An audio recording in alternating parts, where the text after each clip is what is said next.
Saudara-saudara sekalian yang terkasih dan dikasihi Tuhan, kita berjumpa kembali dalam renungan harian Katolik Paroki Tomang pada hari ini, Senin 25 Mei 2026. Kita hari ini sedang merayakan Maria sebagai Bunda Gereja.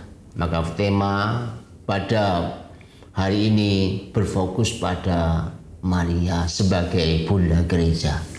Injil yang dibaca dari Yohanes bab 19 ayat 25 sampai 34. Pada tanggal 21 November 1964, di akhir sidang ketiga dalam Konsili Vatikan kedua dinyatakan oleh Paus Paulus ke-6 tentang gelar Maria sebagai Bunda Gereja atau Mater Ecclesiae. Paus menyatakan Maria sebagai Bunda seluruh umat Allah, Bunda orang beriman dan para gembala.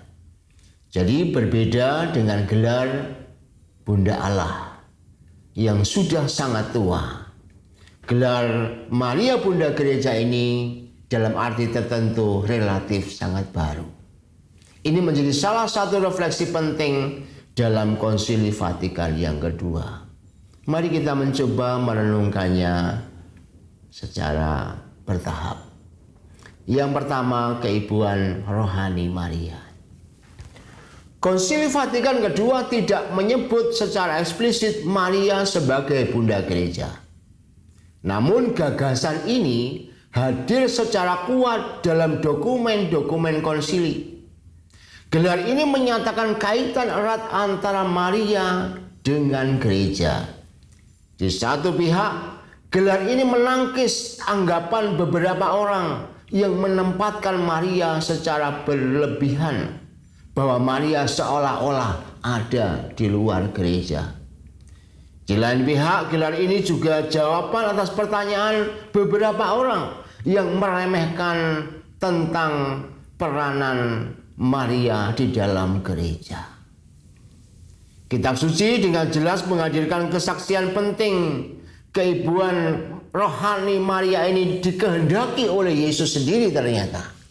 Ketika ia tergantung di kayu salib dengan mengatakan, di dekat salib Yesus berdiri ibunya dan saudara ibunya, Maria istri Klopas dan Maria Magdalena. Ketika Yesus melihat ibunya dan murid dikasihnya di sampingnya, berkatalah ia kepada ibunya, "Ibu, inilah anakmu."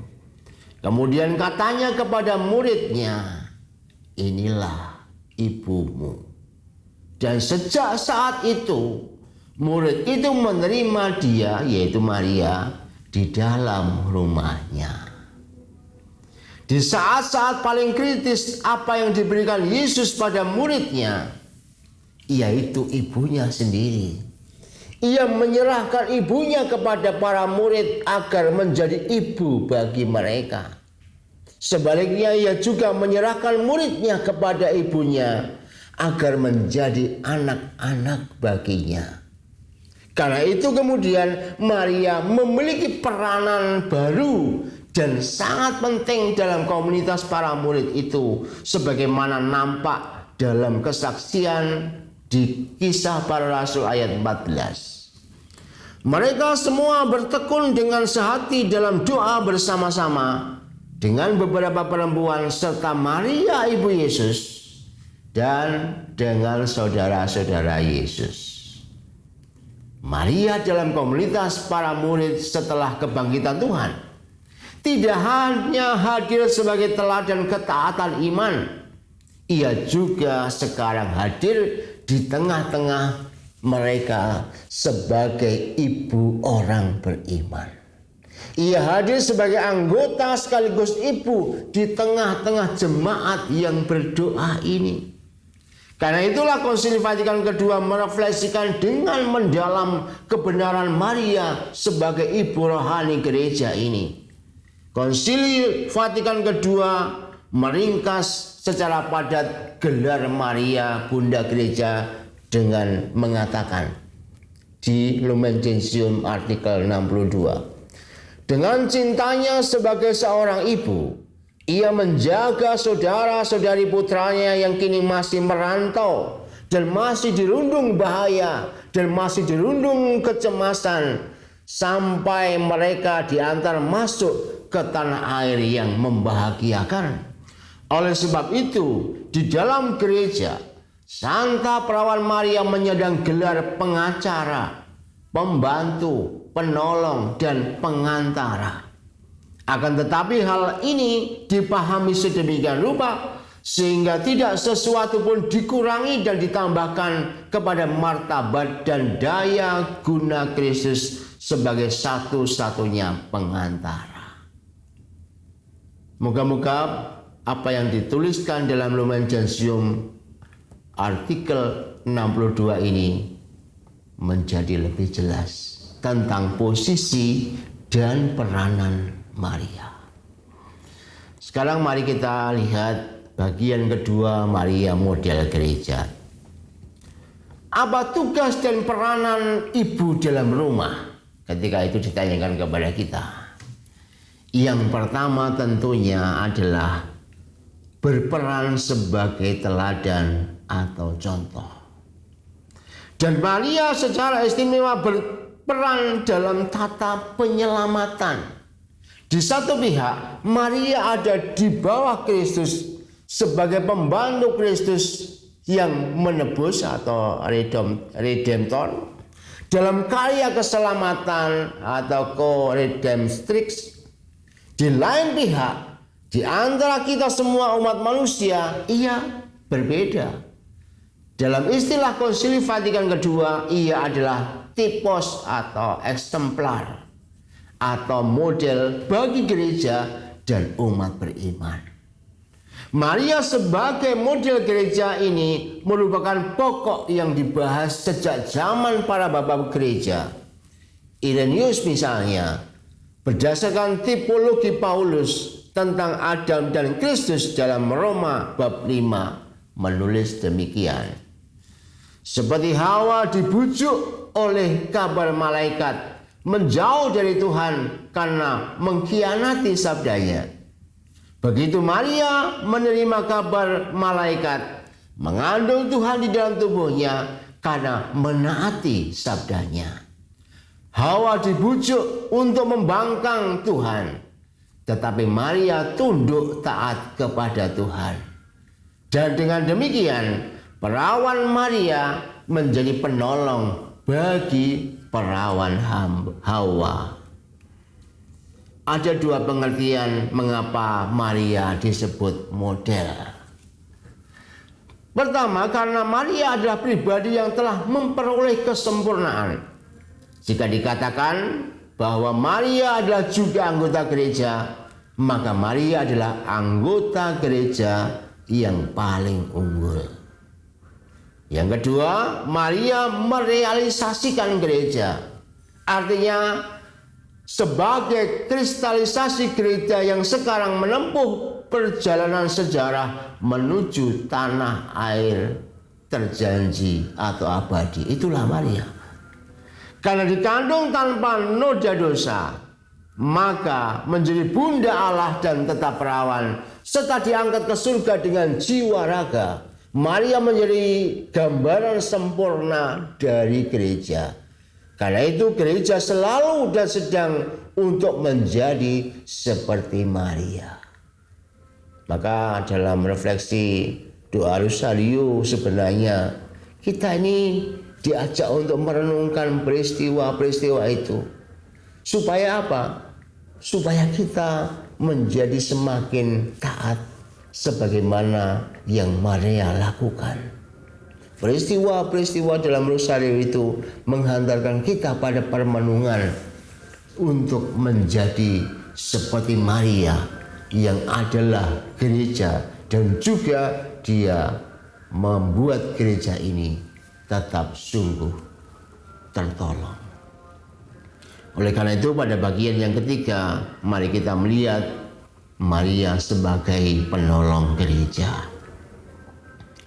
Demikianlah seperti ibu di rumah, Maria sebagai ibu tampil sebagai pembela, pembantu dan penolong serta perantara bagi anak-anaknya. Peranan keibuan rohani Maria dalam gereja menjadi lebih konkret dalam gelar-gelar ini. Gelar pembela sudah digunakan oleh Irenaeus dari Lyon pada tahun 130.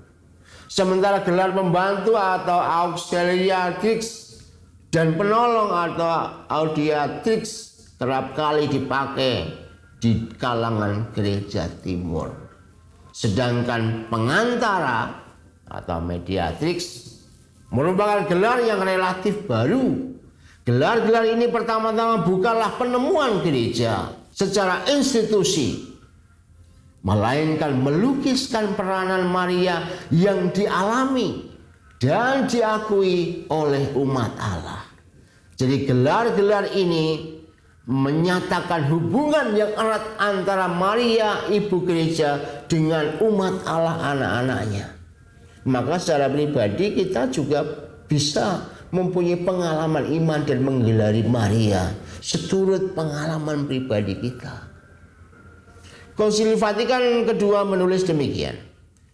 Dengan kasih keibuannya, Maria memelihara saudara-saudara putranya yang masih berada dalam perjalanan di dunia yang terkepung oleh bahaya dan kesulitan, sampai mereka diantar ke tanah air yang bahagia. Maka sebagaimana dilukiskan oleh kitab Wahyu tentang perempuan yang berhadapan dengan ular di bab 12, dan perempuan yang mengeremukkan kepala ular lambang kejahatan, demikianlah Maria adalah lambang ibu yang sungguh memimpin, membela anak-anaknya terhadap semua musuh-musuhnya. Maria adalah perempuan dan ibu yang sungguh pemberani. Itu nampak dalam jawaban ia yang penuh dengan resiko. Maria menjadi ibu pemberani karena anak-anaknya. Demi anak-anak, ibu berani melakukan apapun. Juga jika harus menderita apapun dan seberat apapun. Itu dapat kita lihat misalnya ketika Maria harus mengungsi ke Mesir, sampai bahkan berada di bawah salib putranya. Keberanian Maria ini muncul dari semangat Anawim perjanjian lama, orang yang hina-hina, yang menyandarkan kekuatannya bukan pada diri sendiri, melainkan hanya kepada Allah. Maria dialami oleh umat Allah sebagai pembela lewat doa-doanya di hadapan putranya misalnya. Ini disimbolkan dalam kisah Maria yang mencari putranya. Hadir dalam pesta perkawinan di Kana, Maria tampil sebagai pembela bagi mereka yang berkekurangan. Karena itulah Maria adalah pembantu atau penolong. Sebagaimana kisah ini, ia mengunjungi Elizabeth misalnya. Nampak bahwa Maria seorang perempuan dan ibu yang selalu siap dan siaga bagi sesamanya yang mengalami kesulitan.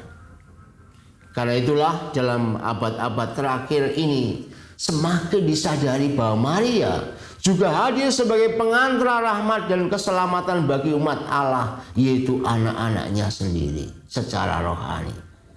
Yesus Kristus adalah satu-satunya pengantara, tetapi Maria secara istimewa diperkenankan untuk ikut ambil bagian dalam tugas menyebarkan rahmat dan keselamatan ini kepada manusia.